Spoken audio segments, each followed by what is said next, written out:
Muy buenas tardes. Primero que nada quisiera agradecer a la Sociedad Chilena de Trasplante por la iniciativa que han tomado y por haberme invitado a participar y ser parte de ella. Yo quisiera hablar hoy día sobre el trasplante de riñón-páncreas, el seguimiento post-trasplante, pero antes que eso quisiera primero hacer notar cuál es la prevalencia de la diabetes en el mundo. Este es un 9% de la población está afectada de diabetes, o sea, sobre 600 millones de personas sufren de diabetes. El 10% de ello corresponde a diabetes tipo 1. Y es muy importante y destacable mencionar que desde el año 91 al 2008 hemos visto, y de ahí en adelante, que la diabetes 1 ha experimentado un incremento tanto en los niños de 0 a 14 años como en la población mayor entre 14 y 34 años. No solo la diabetes tipo 1 ha ido aumentando, sino que básicamente la que más aumenta es la diabetes tipo 2, como ustedes pueden ver acá. ¿Y cuál ha sido el incremento proporcional de la diabetes? Aquí vemos que en el año 80 teníamos 108 millones de diabéticos, en el año 2014 422 millones y actualmente 600 millones, como les he dicho. El ascenso es más rápido en los países de bajo y medianos ingresos, que ustedes pueden ver en las curvas tanto roja como la curva verde, que están más pronunciadas y son los países que tienen más bajo ingreso o ingreso medio bajo. El aumento de la prevalencia también es más marcado en las regiones del Mediterráneo Oriental, es decir, en Egipto, en Siria, Líbano, entre otros países. En Chile, la prevalencia, como ustedes pueden ver, en el año 80 era alrededor de un 8% y actualmente estamos en un 11.4%. Y las causas del aumento de la prevalencia de la diabetes no es solo la evolución de la especie humana, sino que un aspecto negativo de esta evolución, que es la obesidad. Aquí vemos en el año 90 en que teníamos individuos delgados con televisores tremendamente gorditos y actualmente es exactamente al revés. Ustedes ven una persona obesa con un televisor cada vez más delgado. En el año 2014, 1 de cada 3 tiene sobrepeso y 1 de cada 10 es obeso. Con respecto a las complicaciones de la diabetes, que todos ustedes las conocen, la retinopatía, sabemos que está la microangiopatía con la retinopatía, la enfermedad cerebrovascular, la nefropatía, la neuropatía y las alteraciones y la macroangiopatía a través de las enfermedades cardiovasculares, lesiones arteriales y las lesiones ulceradas de las extremidades inferiores. ¿Cuál es la historia natural y la evolución de la enfermedad renal crónica y la nefropatía diabética? A 20 a 30 años de comenzada la diabetes mellitus, los pacientes que tienen diabetes tipo 1, el 30 al 40% va a ser insuficiencia renal crónica terminal. Y los que tienen diabetes tipo 2, es alrededor del 5 hasta el 20%. La enfermedad renal crónica terminal aparece después de 8 a 10 años de aparición de la proteinuria. Es importante destacar que en esto median factores raciales, genéticos, el control metabólico, el control de la presión arterial, el tabaquismo y los cuidados básicos iniciales que haya recibido el paciente.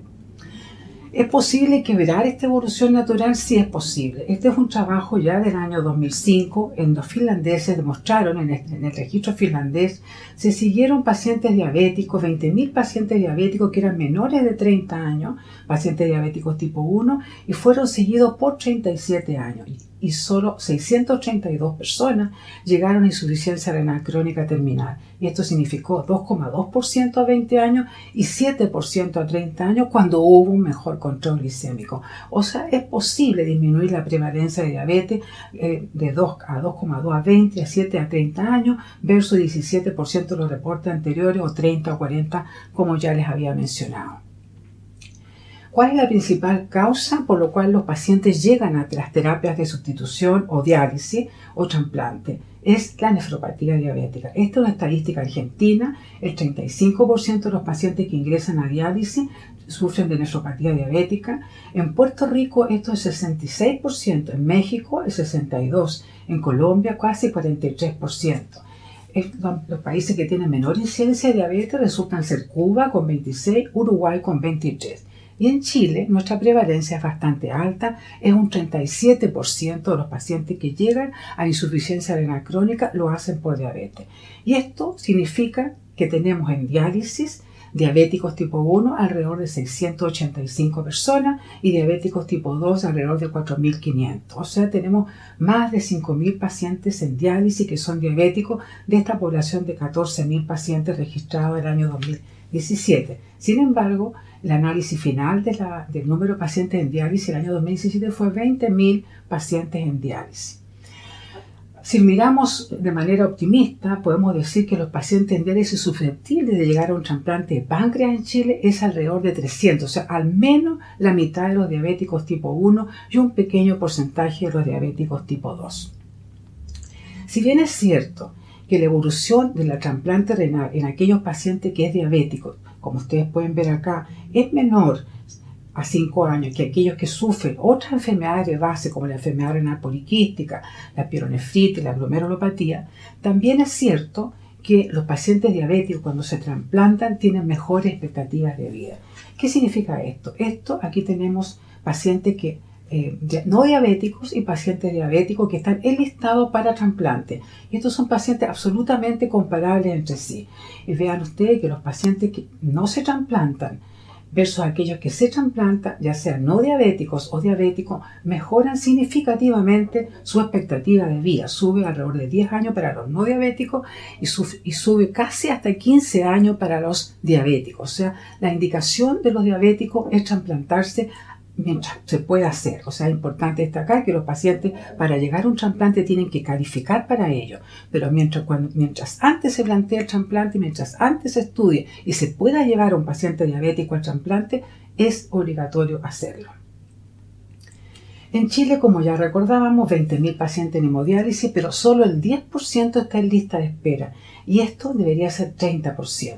Las razones son porque los pacientes no se motivan y tampoco se motivan los derivadores, es decir, los prestadores de la diálisis, no se motivan a derivar a los pacientes a trasplante como tampoco los pacientes lo hacen.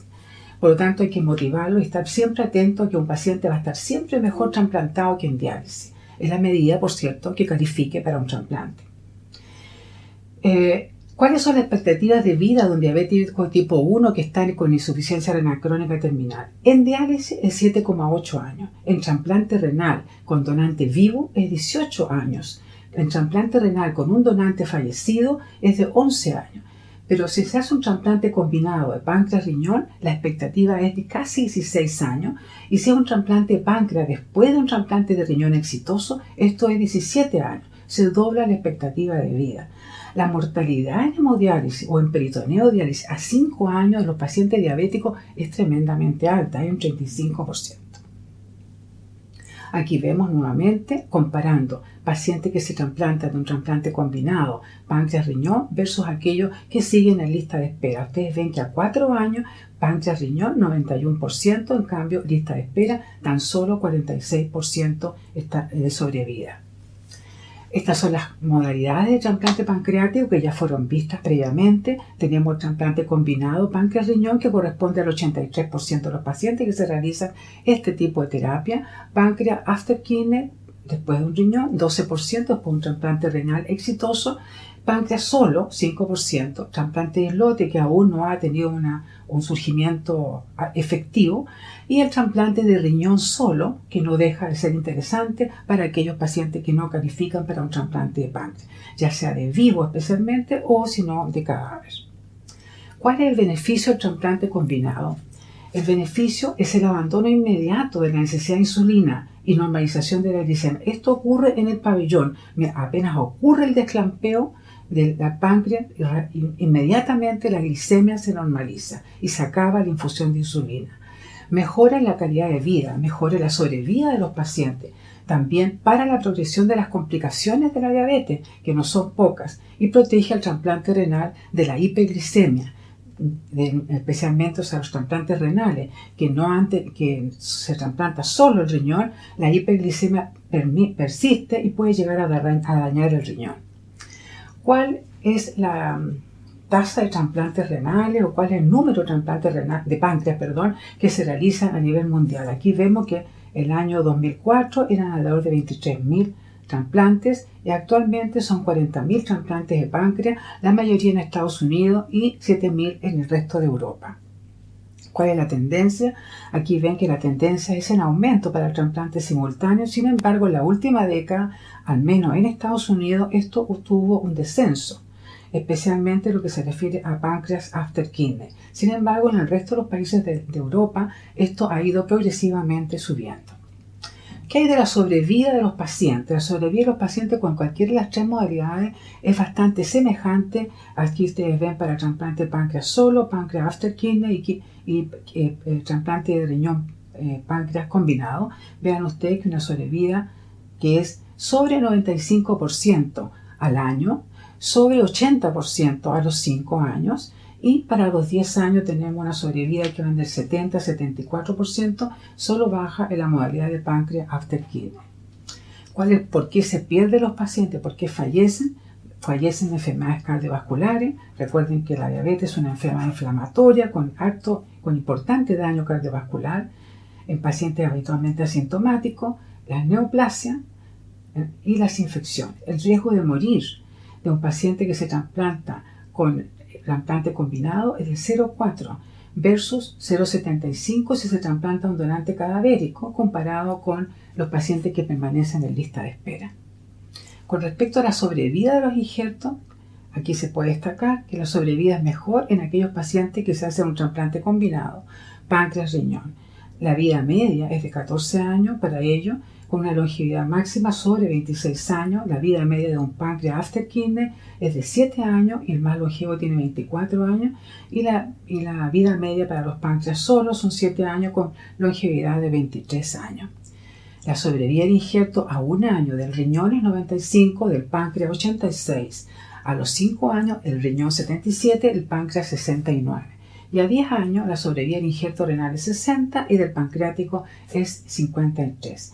Como ya comentaba previamente, el páncreas after kidney ha mejorado la sobrevida del paciente y del injerto renal con aumento de la filtración glomerular comparado con pacientes que se trasplantan con trasplante renal solo. O sea, mejora la sobrevida del injerto renal cuando se hace un trasplante de páncreas after kidney porque disminuye, por cierto, mejora el control de la diabetes, más bien corrige definitivamente la diabetes y el daño que esto va a provocar sobre el riñón. Aquí vemos la sobrevida del páncreas aislado. Vean ustedes que el trasplante combinado es el que tiene mejor sobrevida de páncreas también. Es importante destacar que la edad del donante es muy importante para la sobrevida de los injertos tanto del páncreas como del riñón. Aquí ven entonces que los pacientes que reciben un páncreas o un riñón sobre 45 años son los que tienen menos sobrevida comparado con aquellos que reciben un páncreas o un riñón de pacientes más jóvenes. Con respecto a las expectativas de vida, aquí podemos ver que los pacientes que se trasplantan de un riñón solo, donante vivo, tienen una expectativa de vida de 18 años. El que se trasplanta de un trasplante combinado páncreas-riñón, 16 años. Páncreas after kidney, 17 años. Riñón de cadáver, 11.4 solamente riñón. Y en cambio, diálisis tiene una expectativa de vida tan solo de 7,8 años. Y la calidad de vida va a ser siempre superior en trasplante que permanecer en diálisis.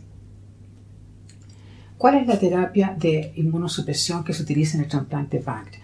Tenemos dos tipos de terapia: la inducción que se hace al momento del trasplante y los primeros días del trasplante, y la de mantención, que es la que se inicia de por vida. La inmunosupresión de inducción considera la timoglobulina, los antirreceptores interleuquina 2, el OKT3 y el CAMPA. Sin embargo, hasta el año 2004 solamente el 75% usaba inducción y el 25% no usaba inducción. Pero a pronto andar se vio que la sobrevida de los injertos es superior con inducción a 3 años, 92 versus 82, se ganaba un 10% en los trasplantes combinados. Por esa razón actualmente el 100% recibe inducción. ¿Qué tipo de inducción? La inducción más utilizada es la con timoglobulina, anticuerpos monoclonales contra linfocitos T. Y la terapia de mantención considera las drogas anticalcineurínicas, como la ciclosporina. El 88% era en el año 94. Sin embargo, ha sido desplazada por el tacrólimo. Ya en el año 2003, más del 80% de los pacientes recibían tacrólimo. Los antiproliferativos, como son la azathioprina y el mofetil-micofenolato, los inhibidores mTOR, como el sirólimo y el everólimo, y los esteroides a dosis baja, muy baja, y eventualmente retiro. El micofenolato también vino a hacer una diferencia. Aquí vemos entonces que los protocolos que utilizan prednisona, micofenolato, ciclosporina es distinto al protocolo que utiliza prednisona, azathioprina, ciclosporina en riñón 95% sobrevida versus 86 y en páncreas 95 versus 83 a 2 años. ¿Por qué el tacrólimo logró desplazar a la ciclosporina? Bueno, porque la sobrevida del páncreas a 1 año fue de 91 versus 74. La sobrevida renal fue igual asociado a micofenolato. Rechazo agudo disminuyó significativamente y hubo menos trombosis con pérdida del injerto. Este es el trasplante simultáneo de páncreas-riñón. Aquí tenemos entonces la arteria ilíaca. Vemos acá el páncreas que viene con un segmento de duodeno y ustedes ven que se anastomosan las venas del páncreas, la vena y arteria del páncreas a la arteria ilíaca y el segmento duodenal se anastomosa a un segmento del intestino delgado. En el caso del riñón, tenemos el riñón con su arteria y vena que se anastomosa a la arteria ilíaca y el uréter va a la vejiga. ¿Cuáles son las complicaciones postoperatorias? Tenemos complicaciones vasculares, la más temida es la trombosis y es la mayor complicación y ocurre entre un 6 y un 12%. Se manifiesta con hiperglicemia, se diagnostica con un angiotaco, una angioresonancia y el tratamiento es el explante lamentablemente muchas veces o se puede intentar trombolisis o trombectomía quirúrgica. También ocurre en hemorragia, en un 2 o 4%. Estos pacientes suelen heparinizarse inmediatamente en el posttrasplante justamente por el riesgo de trombosis, aneurismas micóticos y fístulas aortoentéricas. Desde el punto de vista de las complicaciones abdominales, tenemos las complicaciones peripancreáticas, duodenales y las filtraciones duodenales, ilio, obstrucción, hematomas, seroma e infección de la herida operatoria. ¿Por qué se pierden los injertos pancreáticos? La principal causa de pérdida precoz es técnica, la trombosis, especialmente la venosa es la más frecuente y ocurre 48 horas, incluso hasta 2 semanas. Por eso estos pacientes se mantienen heparinizados hasta que se van de alta. El sangramiento que ocurre por las mismas razones, las fístulas que pueden ser fístula entérica cuando hay una dehiscencia en el duodeno o una fístula vesical cuando hay dehiscencia en el drenaje vesical. En caso hay 2 tipos de anastomosis, la entérica que es la que les mostré y también puede anatomosarse el duodeno a la vejiga. Las infecciones en un 18%, las pancreatitis especialmente cuando se hace drenaje vesical, es decir, ese segmento duodenal fue hacia la vejiga. Y el aneurisma micótico en el sitio de la anastomosis arterial que suele ser tardío. Los factores de riesgo para que haya una falla técnica es la isquemia fría mayor de 24, la muerte del donante, otra causa que no sea el trauma, cuando el índice de masa corporal del donante es mayor y cuando el del receptor es mayor de 30 y cuando hay drenaje vesical versus entérico. Las fallas tardías del injerto, más de un mes, son habitualmente de causa inmunológica y son los rechazos agudos, tanto celulares como humorales, que van desde leves a severos. Es muy importante la selección del donante óptimo para evitar todas estas complicaciones. De las complicaciones metabólicas, tenemos que en el caso del drenaje vesical, hay producción, la producción exocrina del páncreas, que es de 1 litro alrededor al día, que es rico en bicarbonato, enzimas pancreáticas, lleva a la pérdida de sal, agua y bicarbonato y eso conduce a deshidratación y acidosis metabólica. También puede ocurrir hiperglicemia y eso condiciona y eso se devalúa. La hiperglicemia refleja una trombosis de injerto, puede ser una pancreatitis, puede ser un rechazo, esteroides u obesidad. También hay hiperinsulinemia cuando tenemos drenaje venoso sistémico porque nos saltamos el metabolismo hepático. No va derecho a la porta como va el drenaje portal. Este drenaje sistémico va a la ilíaca. Las complicaciones infecciosas, bueno, infección urinaria, especialmente cuando tenemos un drenaje vesical. También hay que recordar que estos pacientes pueden tener vejiga neurogénica. La infección por citomegalovirus siempre hay que tenerla presente y estos pacientes reciben profilaxis por 6 meses, ya que todos ellos reciben timoglobulina y es parte del protocolo. Las complicaciones urológicas también pueden ocurrir especialmente cuando hay drenaje vesical y estas consisten en hematuria, cistitis, balanitis, estrechez uretral, cálculo y eventualmente una perforación del segmento duodenal con fístula urinaria hacia la cavidad abdominal. Los rechazos son, como ya comenté, hay rechazos celulares y humorales y estos pueden ser precoces o tardíos. ¿Cómo se diagnostica un rechazo? Se diagnostica a través del rechazo del riñón. El riñón es el órgano centinela Por lo tanto, un aumento de la creatinina nos hace pensar en un rechazo renal, pero también en un rechazo pancreático. Menos del 15% de los rechazos pancreáticos no se correlaciona con rechazo renal. Sin embargo, lo hemos visto. Cuando hay drenaje vesical, antiguamente la milasuria urinaria nos permitía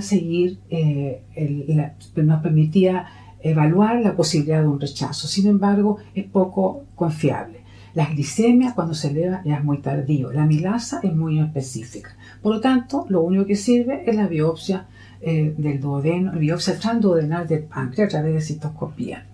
Es importante hacer el diagnóstico diferencial con la recidiva de la enfermedad autoinmune de la diabetes en el páncreas.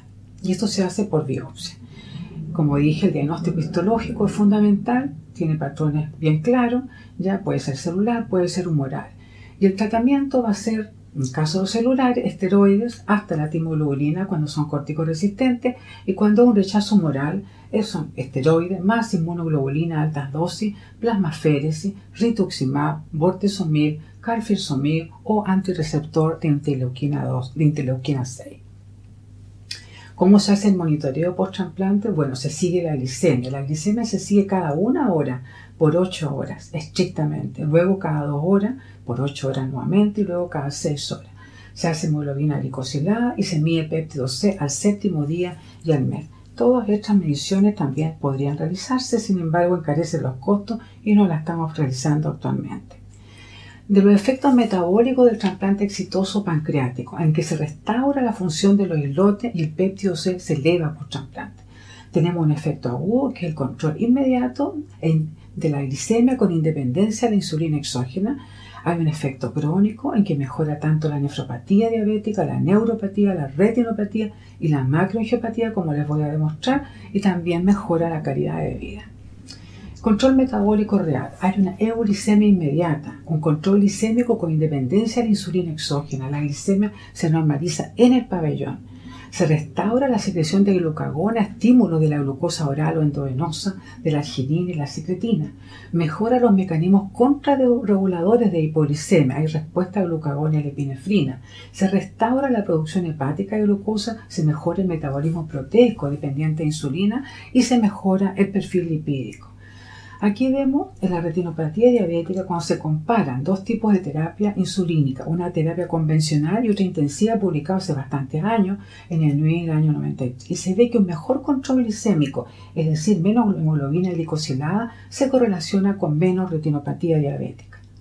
Aquí vemos que el trasplante combinado puede mejorar o normalizar las lesiones retinianas. Vean ustedes que los pacientes que se someten, eran 48 pacientes que se someten a un trasplante combinado, un 10% mejora, cerca de un 80% estabiliza y solo un 10% empeora. En cambio, aquellos que no se trasplantan, la mayoría empeora.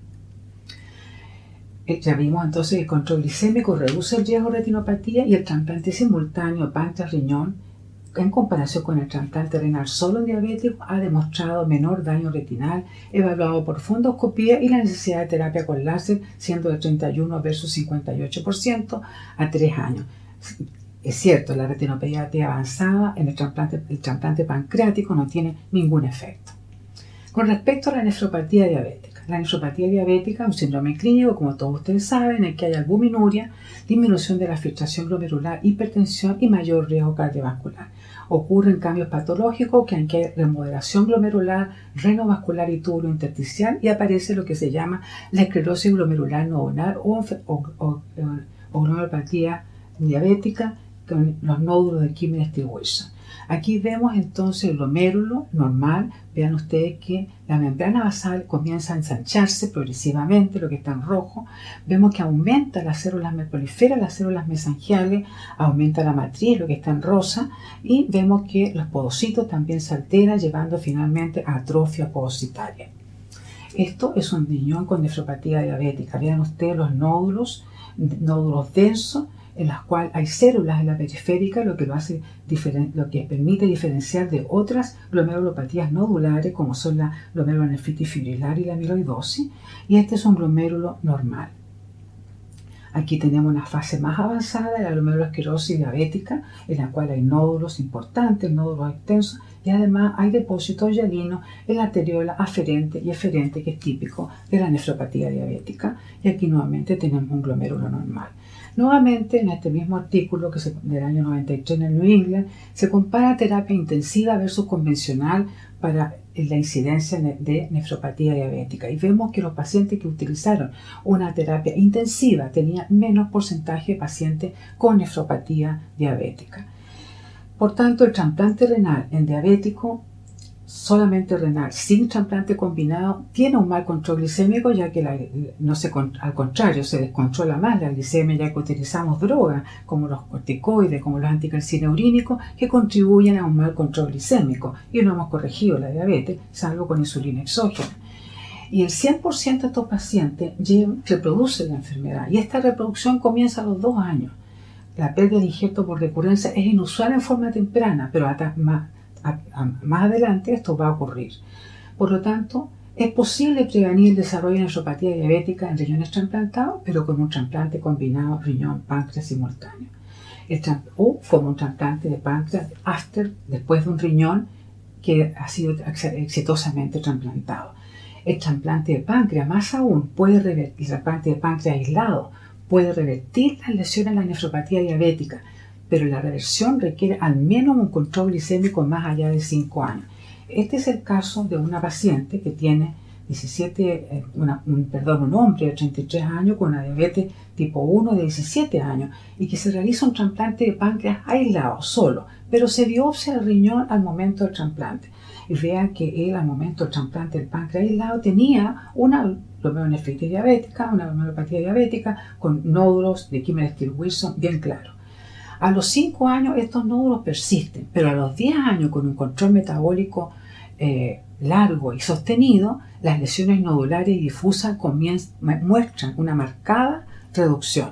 Y esto se ha visto en series. Aquí tenemos 8 pacientes en que se muestra lo mismo: la glomerulosclerosis diabética, vemos los nódulos al momento del trasplante, cuando se hace a los 5 años una nueva biopsia, y en cambio cuando ya se hace a los 10 años hay una disminución de la nefropatía diabética, de las lesiones en el riñón, después de un páncreas aislado. Desde el punto de vista estructural, aquí podemos ver que tanto en la membrana basal glomerular, el grosor, la membrana basal tubular, el volumen fraccional mesangial y el volumen fraccional de la matriz mesangial se mantienen estables a los 5 años, pero ya a los 10 años comienza a disminuir. Por lo tanto, podemos decir que la nefropatía diabética se controla con un trasplante de riñón-páncreas después de un trasplante de páncreas después de riñón, y con un trasplante simultáneo de páncreas-riñón. Con respecto a la glucotoxicidad, la glucosa es tóxica. En el síndrome metabólico y en la diabetes, en que hay hiperglicemia, también la hiperinsulinemia y la hiperproinsulinemia presente en la insuficiencia renal llevan a un aumento del sistema renina-angiotensina-aldosterona, con producción de estrés oxidativo que lleva al exceso de ROS, que son especies reactivas de oxígeno inestables y dañadas, generadas en un endotelio dañado. La hiperglicemia es responsable de este estrés oxidativo y el daño endotelial asociado a la nefropatía diabética. Están implicados en la producción de ROS, la glicosilación de los productos finales de degradación, la vía del poliorsorbitol y las isoformas de diacilglicerol. En la nefropatía diabética hay disfunción endotelial. En el endotelio vascular glomerular sano, este controla la musculatura muscular lisa, controla el tono mesangial, limita la adhesión de glóbulos rojos, es decir, la inflamación, y limita la generación de ROS y la activación inflamatoria. En cambio, en la disfunción endotelial, estas funciones están alteradas y se altera la permeabilidad endotelial, interactúa con mediadores inflamatorios y se inicia una aterosclerosis acelerada. La nefropatía diabética produce un estado proinflamatorio que permite la disfunción endotelial, con remodelación de la matriz mesangial y extracelular. También, como ya vimos, hay una alta actividad local del sistema renina-angiotensina intrarrenal, y la angiotensina 2 es uno de los más importantes contribuyentes a la producción de TGF-beta, que es profibrótico y es un estímulo muy potente para la producción y activación de ROS. Hay múltiples toxicidades metabólicas presentes en la diabetes que son responsables de la generación de ROS y del estrés oxidativo en general, como son la angiotensina 2, como son amilina, como son el desbalance entre oxidante y antioxidante, los productos de glicosilación avanzada, final de glicosilación avanzada, los productos finales de fructosilación avanzada, los productos finales de lipoxilación avanzada, la nefropatía aterosclerótica, la aterosclerosis acelerada, la edad, la toxicidad por ácidos grasos, la lipotoxicidad, la resistencia a la insulina con la hiperinsulinemia, la glucotoxicidad, la toxicidad a la hipertensión, a la homocisteína, la toxicidad a los triglicéridos y la toxicidad al ácido úrico vía santina oxidasa. Todo esto para contarles que el síndrome metabólico está presente en el 59% de los pacientes previos a un trasplante combinado páncreas-riñón y esto disminuye a 19% post-trasplante a 1 año. El síndrome metabólico se asocia a una menor sobrevida de injerto a 3 años, de 88 versus 71, hay un aumento de la hemoglobina glicosilada, aumento de la creatinina sérica y disminución de la filtración glomerular. El síndrome metabólico con injerto pancreático no funcionante es un factor de riesgo independiente para falla renal.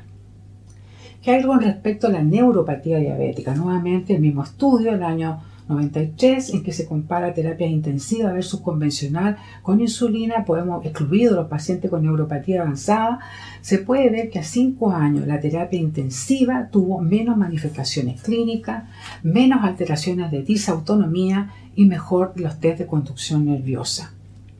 Aquí vemos entonces cómo se regenera una fibra 6 meses después del trasplante. Y aquí vemos 44 pacientes con trasplante combinado en el que se evalúa la amplitud del potencial de acción, que medido la capacidad de la fibra nerviosa para conducir los impulsos mejora a 5 años y también a 8 años. Aquí vemos donde se compara trasplante combinado de riñón-páncreas versus trasplante renal aislado y se evalúa la función nerviosa autónoma y vemos entonces que hay una clara mejoría en los pacientes que reciben un trasplante combinado versus aquellos que reciben un trasplante renal solo, tanto a 5 como a 8 años. Por tanto, los pacientes con un trasplante de páncreas, cualquiera sea su modalidad, detienen la progresión o mejoran los signos de polineuropatía diabética al restaurar el estado normoglicémico a 10 años, mejorando el score clínico, índices de conducción nerviosa, motor y sensitiva y los índices de función autonómica. También el trasplante de páncreas, cualquiera sea su modalidad, mejora la gastropatía diabética y también hace posible el embarazo. Es importante destacar que los pacientes, tenemos en este minuto una paciente embarazada con un trasplante simultáneo páncreas-riñón. La única medida importante que a tomar es de sacar todas las drogas que pudieran alterar el buen curso del embarazo y que fueran tóxicas para el feto, como son los inhibidores mTOR y el micofenolato. Con respecto a la macroangiopatía, es decir, la aterosclerosis coronaria, la progresión de la aterosclerosis coronaria en los pacientes con trasplante combinado e injerto pancreático funcionante es menor que en aquellos pacientes que tienen una falla en injerto pancreático. Esta observación es una de las explicaciones a la menor mortalidad observada en los pacientes diabéticos tipo 1 con falla renal terminal después de un trasplante combinado cuando se compara con un trasplante renal solo. A la luz de estos hallazgos, la trasplante combinado páncreas-riñón es la terapia de elección en todos los pacientes diabéticos tipo 1 que califiquen para ello y en algunos pacientes tipo 2. A 5 años, la terapia combinada páncreas-riñón, la prevalencia de enfermedad cardiovascular es de 33%, 41% y 41% de la enfermedad vascular periférica. Y a 10 años es la misma. O sea, hay una estabilización de la enfermedad cardiovascular, la enfermedad vascular periférica y la enfermedad coronaria. Con respecto al perfil de riesgo cardiovascular, podemos ver que el trasplante combinado disminuye significativamente presiones arteriales sistólicas y diastólicas, triglicéridos, hemoglobina glicosilada y glicemia. Con respecto a la calidad de vida, hemos visto que normaliza la estructura y función del sistema nervioso central a 5 años, normaliza la funcionalidad sexual, lo que da mejor calidad de vida, permite independizarse de insulina, minimiza hipoglicemia, restaura la respuesta hipoglicémica, como hemos dicho, que repercute en la calidad de vida, y todos los scores de calidad de vida en trasplante combinado versus pacientes de lista de espera son superiores. Por último, decir y destacar cuáles son los beneficios en suma del trasplante de riñón-páncreas. Es el único tratamiento de la diabetes y de la falla renal que logra manejar las complicaciones multisistémicas de la diabetes. y los beneficios van mucho más allá del control homeostático de la glicemia y del restablecimiento de la función renal que lo hace el trasplante renal solo, ya que disminuye la estenosis coronaria, mejora la contractibilidad y la fracción de eyección, mejora la nefropatía diabética, mejora la conducción nerviosa, regenera la regeneración nerviosa de la córnea, estabiliza el daño de la retina, mejora el vaciamiento gástrico, mejora la calidad de vida y la cantidad de vida de los pacientes que reciben este injerto combinado y mejora el estado inflamatorio. O sea, sin duda, el trasplante de riñón-páncreas es la terapia de elección para los pacientes diabéticos tipo 1 que califiquen para ello y también para algunos pacientes diabéticos tipo 2 que ya fueron vistos esta mañana. Solamente 2 diapositivas o 3 diapositivas para mostrarles nuestra experiencia. Tenemos actualmente 18 pacientes trasplantados. Aquí reportamos los primeros 17, el cual 70% eran mujeres, trasplantes combinados riñón-páncreas, edad 32 años, el 94% eran pacientes FONASA. La lista en los meses que estuvieron en el listado antes del trasplante fueron 15 meses y el 53% eran pacientes que venían de regiones. El 94% recibió un trasplante combinado y tuvimos un paciente que se hizo un trasplante de páncreas después de riñón, en un trasplante de riñón exitoso, y tuvimos un solo paciente que recibió un trasplante de páncreas aislado por una inestabilidad metabólica extrema. Y el resultado es que de estos 17 pacientes tenemos una 100% sobrevida de los pacientes y de los injertos, tanto del riñón como del páncreas. Todos están fuera de diálisis, todos están fuera de insulina, y esto es un tremendo esfuerzo, y los pacientes todos están muy bien, y este es un tremendo esfuerzo público-privado que nos ha permitido ser capaces de hacer esta experiencia y tener estos extraordinarios resultados. De tal manera que yo invito a que todos los pacientes diabéticos tipo 1 que llegan a diálisis deben ser referidos a trasplante a la brevedad posible. Muchas gracias.